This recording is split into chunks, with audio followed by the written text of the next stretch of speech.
The Chicago outfit is a notorious organized crime family that originated in the early 1900s. This crime syndicate is based in Chicago, but its reach expands through various cities and states. They have a strong influence throughout the entire city of Chicago. For that reason, the syndicate is divided into 4 different street crews, each operating in a specific district of the city. One of those is the PK crew, otherwise known as the Chinatown crew because that's the neighborhood they operate in. As Mafia enthusiasts, we've always been fascinated by the Chicago outfit and wanted to explore the stories of the individual gangs. Throughout this video, we're going to take a deeper look into the history and current status of the PK crew. This crew has a rich history that dates back to the late 1960s and early 70s. Stay tuned to learn more about the Chinatown crew's legacy in organized crime. Before we delve into the fascinating realm of the PK crew, let's take a look at the origins of the Chicago outfit. How did this organized crime syndicate evolve to be one of the most powerful Italian-American mafias? In the early 1900s, there was an influx of Italian immigrants in the city of Chicago. Many of these immigrants banded together and formed street gangs. They had a monopoly on crime in specific neighborhoods throughout the city and were even known to pull off schemes. But the outfit became a more prominent force in the 1920s during the Prohibition. At this time, Al Capone was running the family and had a strong influence through bootlegging. Al Capone was introduced to the gang through his friend Giovanni Papa Johnny Torrio in 1919. Papa Johnny was Giacomo Big Jim Colosimo's nephew, and Big Jim had a lot of power in the early days through the brothels he ran. Al Capone was one of the most notorious leaders of the Chicago outfit. He was involved in various criminal activities and rose to power quickly. He was able to become a dominant force in the mob because he could easily control those around him and form strong alliances. He was a master at manipulation and intimidation. If he wanted to do business with someone, they would oblige. Those who didn't would feel the wrath of his rage. In 1931, Al Capone was arrested for tax evasion. With him behind bars, the outfit needed a new leader. That's when Paul Ricca stepped into power. Paul was introduced to Al Capone and other members of the outfit when he worked as a waiter at a restaurant owned by Giuseppe Diamond Joe Esposito. He quickly rose up the ranks of the gang, eventually becoming an underboss. He was also able to form a strong connection with Al Capone, which helped him further his influence. When Capone was arrested, Paul stepped into power. During his era, he was most widely known for the Hollywood scams, a shakedown of major motion picture studios that extorted them for millions of dollars. In 1943, Paul enlisted Tony Accardo to share power with him. Paul ended up passing away in 1972 when Tony stepped into full power. His legacy serves as one of the longest-standing mob bosses in history. He ran the family until his death in 1992 at the age of 86.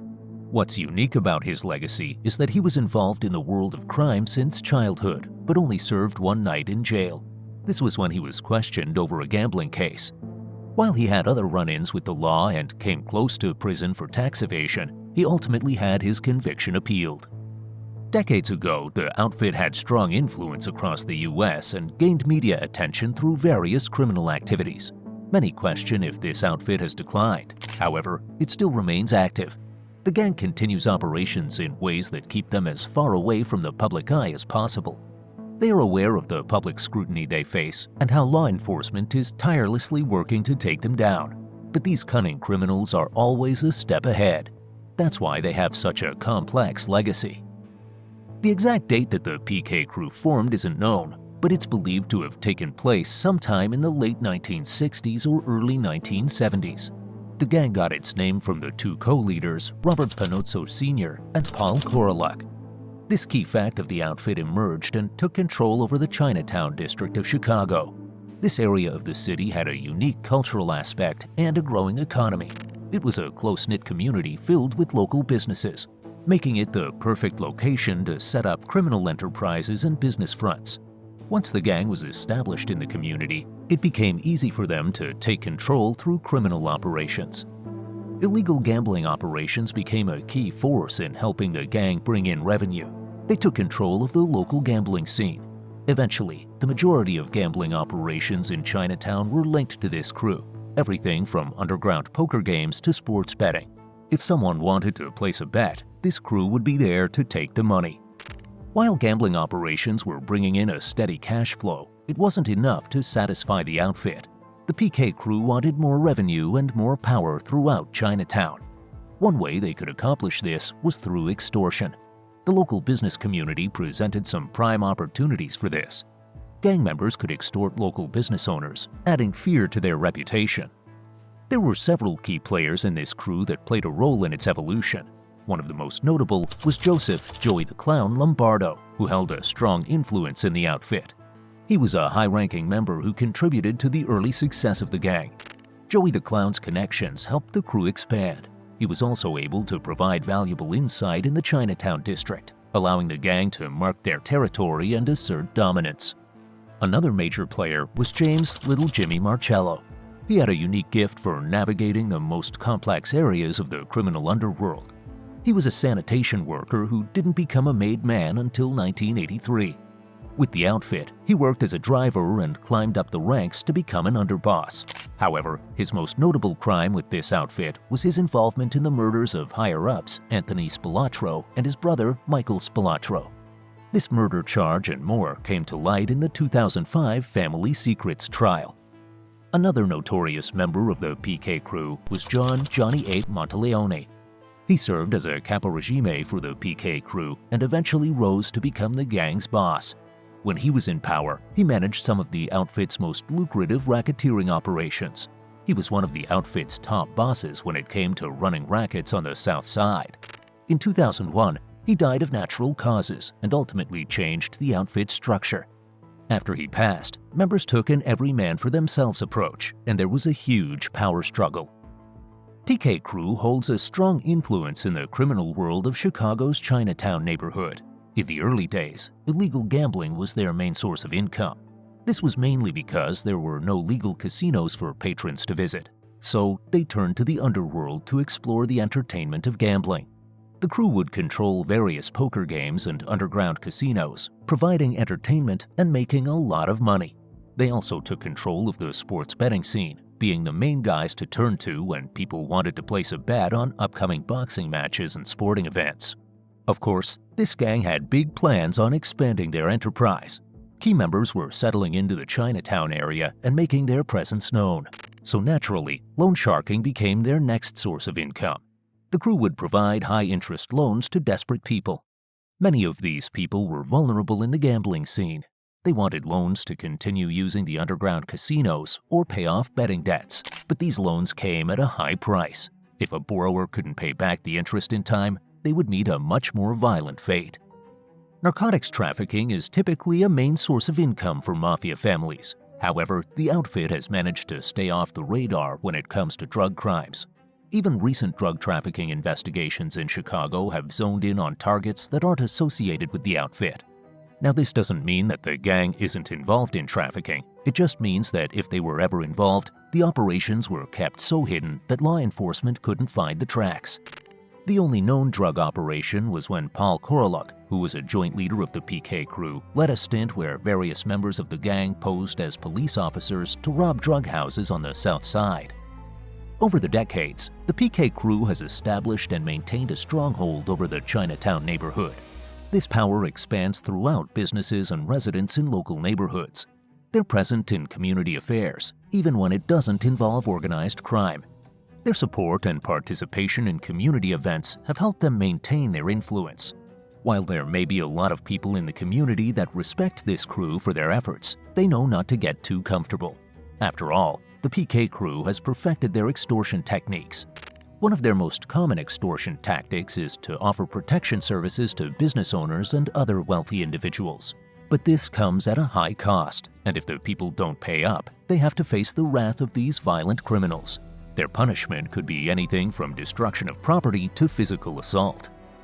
The Chicago outfit is believed to still be operating today. However, there has been a serious decline in power. As law enforcement strengthens their tactics for taking down members of organized crime, it has created a massive shift in power. There have been major crackdowns, convictions, and trials that have affected the PK crew and the rest of the Chicago outfit. Let's take the Family Secrets trial from 2005 through 2007. This trial cracked down on racketeering and 18 gang murders in Chicago. 5 powerful men from the Chicago outfit were put on trial for these crimes: Joey the Clown, Little Jimmy, Frankie the Breeze Calabrese Sr., Anthony Doyle, and Paulie the Indian Shiro.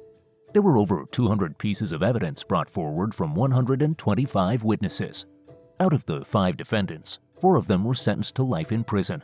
Anthony Doyle wasn't charged with the same crimes as the other outfit members. He was sentenced to 12 years in prison for conspiracy charges. Removing 5 of the outfit's most powerful men changed the dynamics of the gang and its operations. Legal takedowns have cracked down on several higher-ups in the outfit. As older bosses are put behind bars, new leaders are emerging. Decades ago, the names and faces were recognized by the public. These days, the Chicago outfit is doing a better job at hiding its operations from the public eye. If people know too much, law enforcement gets hot on their trail. In order to keep things successfully moving, the Chicago outfit and PK crew keep things as private as possible. That doesn't mean that there hasn't been speculation about who's who in this notorious crime syndicate. A lot of people believe that Salvatore Solly D. De Laurentiis is currently the boss of the Chicago mob. Investigators are strong on this theory. However, it has been denied by Salvatore and others connected to him. They claim that the man is in his 80s and far too old to be running a crime family, but that's something they would want the public to believe to keep eyes off their operations. So, what type of influence does the PK crew hold in Chinatown today? Everything is up for speculation, as there has been no recent news on this crew's operations. However, it's strongly believed that the crew still collaborates with other street gangs on joint ventures to bring in more money and strengthen territorial controls. With this, there's rumors swirling of territorial disputes. Conflicts arise as different crews clash over power struggles. Of course, there is also extreme pressure from law enforcement.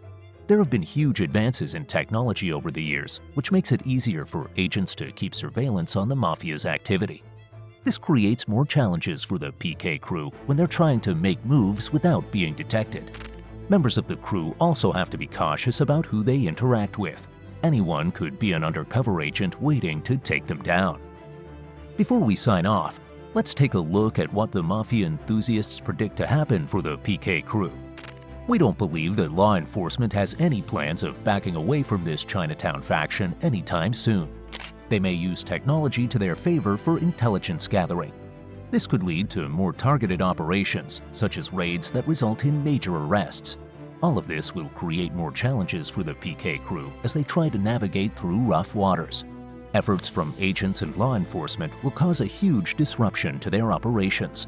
Of course, criminologists will continue to study the impact that the PK crew has made. While there have been many significant events tied to this crew in Mafia history, they have otherwise kept most of their operations and activity private. As experts analyze their impact on organized crime, they will likely put together more key pieces to add to the PK crew's legacy. This wraps up our video on the PK crew, the Chicago outfit's Chinatown faction. The group emerged in the late 1960s through early 1970s and quickly expanded their influence. The crew began by managing illegal gambling operations, then expanded to loan sharking, extortion, and other crimes that brought in money. As the PK crew's power rose, many of the higher-ups came crumbling down. Law enforcement has put together several operations throughout the decades to bring in key players of the Chicago outfit. This has caused the crew to be a lot more secretive about their operations, which is why very little is known about their status in 2024. We hope you enjoyed today's video, and thank you for staying with us to the end. What crew would you like to see us cover next? Let us know in the comments. Don't forget to hit like, share, and subscribe to see more Mafia Mystique content.